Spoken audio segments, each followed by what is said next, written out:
Hi, I'm Bill Owens. We're here today to raise a number of questions about what has happened in the housing court in the city of Boston. What happened to Alphonse Mourad when Mourad came to the United States of America when he was about 14 years old and became an entrepreneur, when he became a citizen of the United States of America, when he came to pursue the American dream. What happened? We'll find out as we go along. Today I'm going to ask Alphonse Mourad a few questions. To our knowledge, Mr. Mourad, you were the first Middle Easterner to own as many as 281 housing units in the city of Boston. And something happened along the way. We'd like for you to share part of that story with us. Thank you, Senator Owens, for introducing me in your association and being part of this, assisting me toward putting the truth out to the American people and to the Middle Eastern media. I'm probably the only first Arab American in Massachusetts that I know of who ever owned 281 units of Section 8 housing. I bought the units in 1981, and the units consisted of 1,500 residents, black and Hispanics, and I thought at that time I had an opportunity in America to make a difference on Section 8 housing, to be able to achieve also the American dream for the African American residents, and to be able to deed those units into tenant ownership, and to set up programs in the Mandela development, which consists of 22 buildings. So I had a little city in order to set precedents through the whole nation, and hopefully the nation would follow my architectural plan and my programs, which we need in the inner city of America, in order to stop the gentrification in America, in order to make the African American, black, and Latinos part of the American dream. And my dream was to deed those units to the residents after 15 years, and for them to own it after I leave Mandela. And this is why I renamed it in 1987, the Mandela Development, which previously known as V&M Management.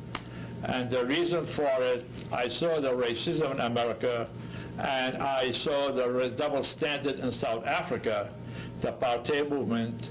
And when Nelson Mandela was imprisoned in 1987, to honor the discrimination that's going on in South Africa, I put that 70-foot sign on the building, and I supported the Mandela Incorporation for Roxbury to become independent city, because I know through my experiences of gentrification, lived in the South End in '58 when I came from Lebanon.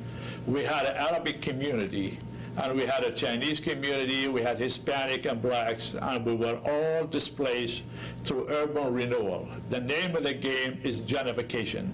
And minorities don't have a base in any city of America.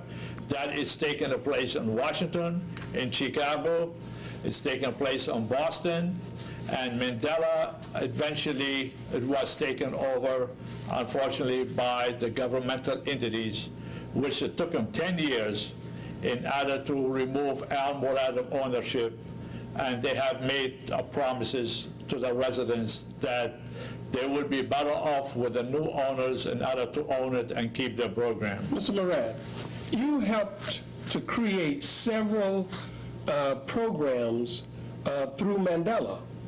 Would you enumerate a few of those programs that you were able to assist others in developing?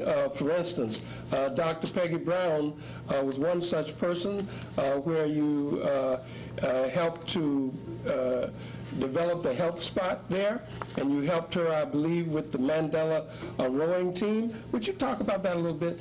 Yes, I met Dr. Brown, I believe, somewhere around 1991, and she had a dream. She always wanted a space, and she always wanted resources in order to establish a health clinic so she could take care of the residents of Roxbury toward diabetes, high blood pressure screening, eye examination, and she also wanted to invest on the Mandela youth in order to set up programs for them. One of them was a rowing team, another was a basketball team, and to be able to take them on trips. So I donated the space free. Also, I allocated funds of $3,000 a month till I was put into bankruptcy, because I believe those youth needs an opportunity. And I was thankful for Dr. Brown. She did accomplish that. She was acknowledged in the media, and Governor Salucci and Mayor Menino, they all acknowledged the Mandela rowing team the first time on the Charles River, and that was a victory for the black youth in the city of Boston. You were also instrumental in developing a computer learning center that you initiated and pushed forward, and Teresa Jones-Carter and myself were the writers of a proposal that was funded by HUD to the tune of some $350,000 to get that project off the ground. Would you like to speak about that a little bit and further talk about how, well, I will talk about that a little bit later, about how the bankruptcy court, after are receiving those funds to make sure that the Computer Learning Center could move forward. Because I refused to work with the Stephen Gray's group, how they threw me off the job and took over the project and put someone else in to run the project at a reasonable salary. Yes, Alphonse, I recall donating the space at 10 Hammond Street free.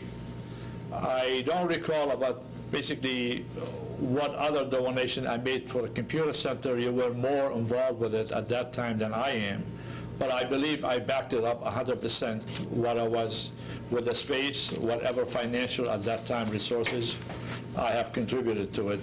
What we wanted to do mainly was to give you an introduction and let the public know that Alphonse Mourad did not come into the Roxbury community to take away from the resources, but to make money and to reinvest those resources in the people that either lived at the Mandela apartments or the community at large.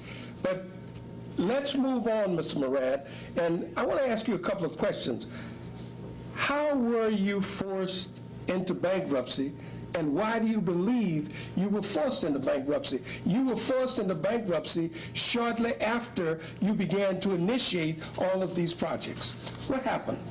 Because as a developer, I became a threat to the governmental entities in Boston, because they had a long-term plan, their agenda eventually to gentrify Lower Roxbury, and that will become an annex to Faneuil Hall, downtown Boston. Since I was active in the black community and supported the incorporation, supported empowerment of the black movement and Nelson Mandela freedom, that was a symbolic of a base for African American. Is that why they wanted to take your property? Absolutely.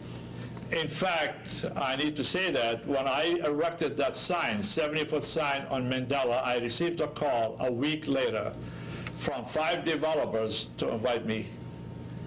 And they said that sign basically, it will depreciate the assets if I allow it, because I'm a developer like them. Why would you do this to us? Then I realized I became a victim. by taking a stand behind that sign.